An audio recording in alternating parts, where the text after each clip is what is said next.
Hi, everyone. Glad to be with you. I've got the information you sent me here off to the side. I may or may not refer to it. I've looked at all of it. I've kind of got all my icons covered here. I've got Yoda on a T-shirt. Dr. Garcia gave me that.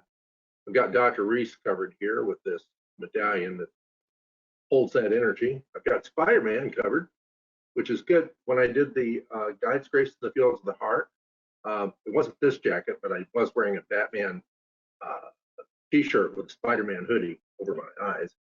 And this is my Indiana Jones hat, of course. Then I've got kind of the Allman Brothers look going on here.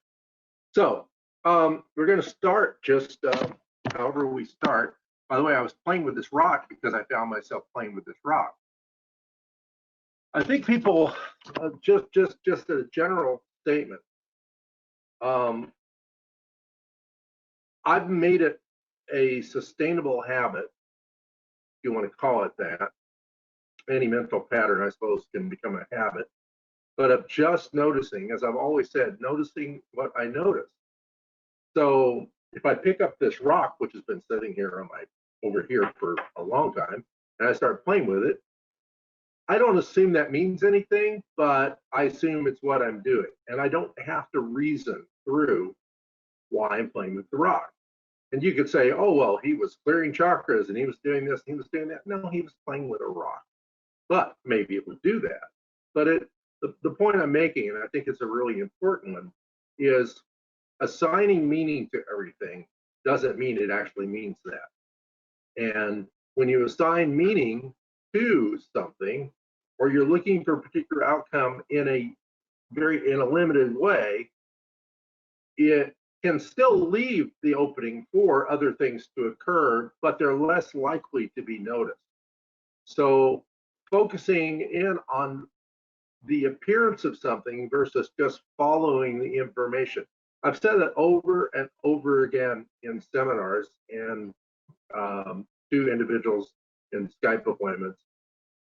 Notice what you notice, not what you think you should be noticing, or not what you're focusing on. Like, say, if I have a pain in my left foot, now if I'm in meditation, like sometimes I have a pain in my foot, and I can ignore it up to a point, then I have to move my foot because it's gone to sleep or it's starting to hurt. That's one thing, just noticing and flowing with whatever it is you find you're doing. If you have a condition or your consciousness conditioned in a certain way, noticing, like, I have a pain here, but then not making that pain all about everything that's going on in your life, or writing a story around that pain that says, this is why I have this pain, and it's because of this, and I've done this, and I've done that. Nobody's been able to get rid of it. I've heard a lot of stories. And no one's been able to get rid of it. And of course, the trying to get rid of it is just staying in a complete relationship with it. It's like people that don't like a particular political figure or an actor or whatever. And so then they're constantly thinking how much they don't like this or that situation. You're in a very direct relationship with that pattern. And so, again, picking up a rock. Have you ever done that? Have you ever been walking along? And by the way, we're working on all your patterns right now, because in one sense, you could say there's nothing to do. It's the goal of the Tao. It's back to that. The goal of the Tao is to do nothing and leave nothing undone.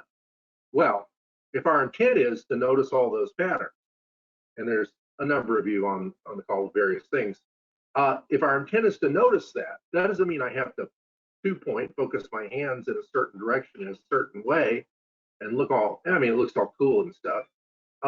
But it's not necessary to do it that way, because universal consciousness is expansive, not contractive by nature. It is our minds that contract around a concept, idea, condition, or pattern or problem. So the more we expand out of that pattern by just letting go, the more likely it can change. But even if it doesn't change, if it doesn't appear to change over time, becoming attached to the state of change or no change is another one of those traps